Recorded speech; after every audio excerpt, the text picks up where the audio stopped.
And there up Divine Choice looking for the lead. Si Basib moving up by Ruela is Yona Mismo, then followed by Miss Miti. 5 lengths away is Vampire and Gustuko. Happy Ka is trailing the group. Out of straight they travel. It's now Yona Mismo in front by Zam. 3 lengths followed by Divine Choice.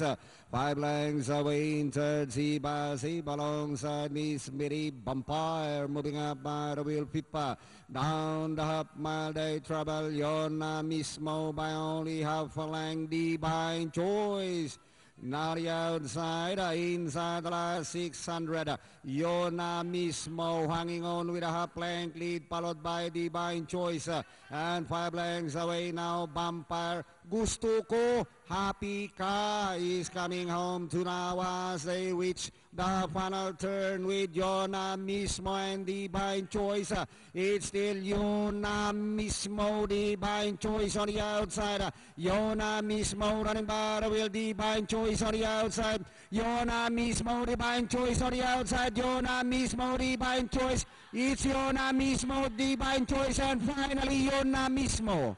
Divine Choice, Gustuko, Happy Ka, and close si Basib.